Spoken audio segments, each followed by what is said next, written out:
Hi, I'm Greg Howlett, and I'm here in the studio with Daniel Hopkins. Those of you that have been following my blog know that Daniel won a contest. I think it was at the end of 2012. He won a contest for a studio-produced project. People from all over the world sent in entries, piano entries, and Daniel won that. And we announced that at the end of 2012, and here we are in the studio in March. And we've been recording for the past 2 days, and this project will be released in May. And we just finished. We've been working hard for 2 days, a lot of work and a lot of commitment. And I just want to take a minute and sit down here with Daniel and just talk about it just a little bit for some of you that might be interested in the recording process or maybe recording your own projects. So Daniel, welcome. And I'd like you to start by talking a little bit about the process, or what have you done in the months leading up to this project? Well, I think you announced that I won in December, and so it was kind of a challenge because just after that time, Jennifer and I decided to send the piano off to be restored, and so I didn't have a piano at home. So basically, I would go up to the church and practice really hours at a time. I can remember really in even a couple months before the project in January, just really working hard, really putting in the hours, and I think. For anyone that's going to record, I would definitely say, put in a lot of practice time, and put in the practice time now. Some of the arrangements that we were able to record, were arrangements that I had already performed in church, but it was a lot different recording than in church. In church, play the arrangement. If you make a few mistakes, it seemed to be okay, but in the recording process, it really, like you said, it needs to be perfect, and we really, the hours that I spent in preparation and practice really paid off. Yeah, that's one of the things. There's a couple of things that you hit on that are actually important. One of them is, it's interesting, it's always fascinating to me that sometimes we'll see people come to the studio. Basically, we laugh about it. We say they come into a studio with a hymnal, and they're ready to record. And the reality is, if you're going to do this well, there's just no way around it. You have to put in the time up front. And then the second thing that's very, very important is this, and that's that what you get away with in a live performance doesn't work at the studio. You can get away with a multitude of mistakes. Every Sunday I get away with hundreds of mistakes in church, but in the studio you really can't get away with anything.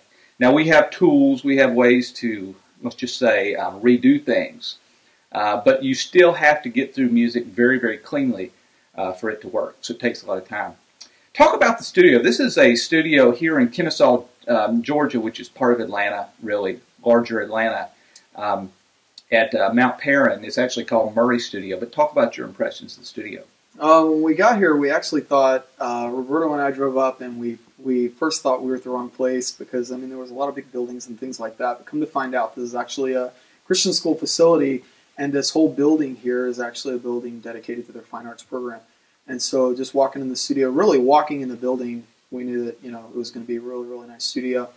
And it's really professional, very well put together. I think there's four different rooms for recording besides, really 5 different rooms beside the room where the piano's in. And very, very nice.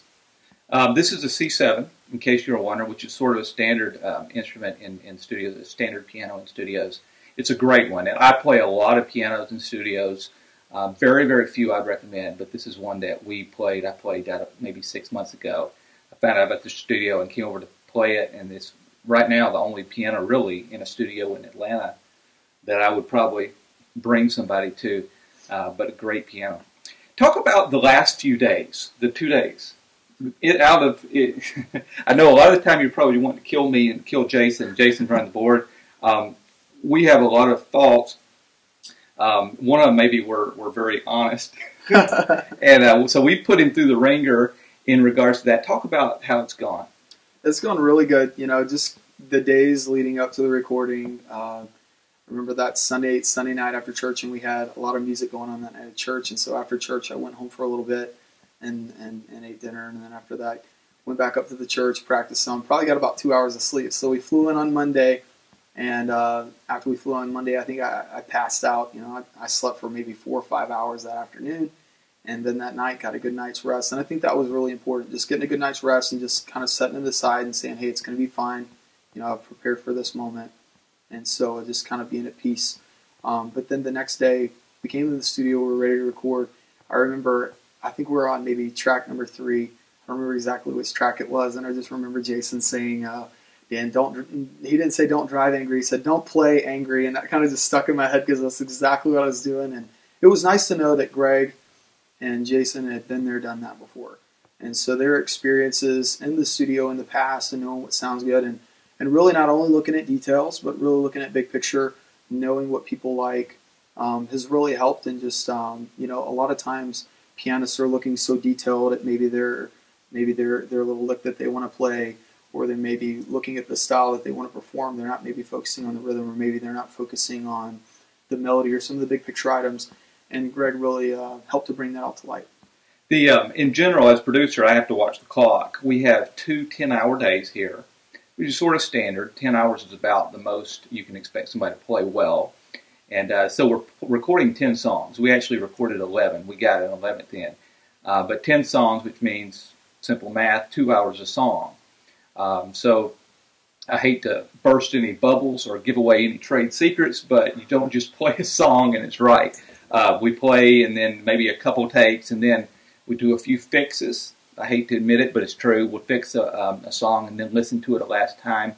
And it really does take, in general, I mean, the shortest amount of time we probably spent on a song was an hour, right? Right. We got maybe 1 or 2 songs done within an hour, but for the most part, we're spending closer to 2 hours on a song. And it's never predictable, is it? Songs that you would have thought probably were easy and you'd nail, in one case at least, it took us a long time.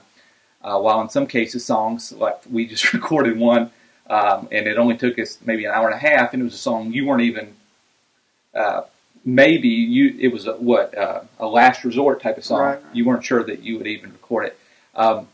So you never can predict how these things will go. Talk about, now there's a lot of people that follow my blog that are pianists. A lot of them are professional already. Some of them are interested in recording. What advice would you give to musicians that are thinking about recording for their future? What would you tell them to do? Well, there's a couple of things. I think number one, choose a studio that has good equipment. I've recorded in the past and they were good recordings, but recording the piano that we had to record on was pretty legit. It was the action was very predictable. It was very even. The sound was what we wanted. I was happy with that. I was happy with the fact, as I've said before, that Jason and Greg have a lot of experience. Jason did an awesome job with some of the edits, and I couldn't even tell in a few cases where he edited it. I mean, even right after he edited it. And so, and I'm the one who played it, which was very nice. Just a great job and very professional. Greg did a good job, and this is something different than some other projects that I've had. I've always had it seems like a decent or a good sound engineer, and I think Jason did an excellent job with that. But also, Greg just being there really to give advice and to give tips was actually very helpful. Coming into the project, I didn't know if that's what I wanted.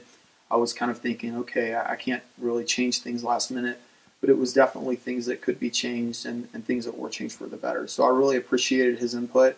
And, from now on with my recording projects, I definitely want another set of ears there from someone like Greg who would just be able to say, hey, it might sound better for you this way, or what about this idea? There were a couple of instances where Greg even sat down and he said, hey, well, what about this chord progression here? Have you thought of it? And just him sitting down and playing, even if I didn't play exactly what he played, it just helped stimulate maybe a thought of something that I could play. And so it was very helpful for any pianists that are looking to do a project like this. I would highly recommend Greg and Jason. They did an outstanding job.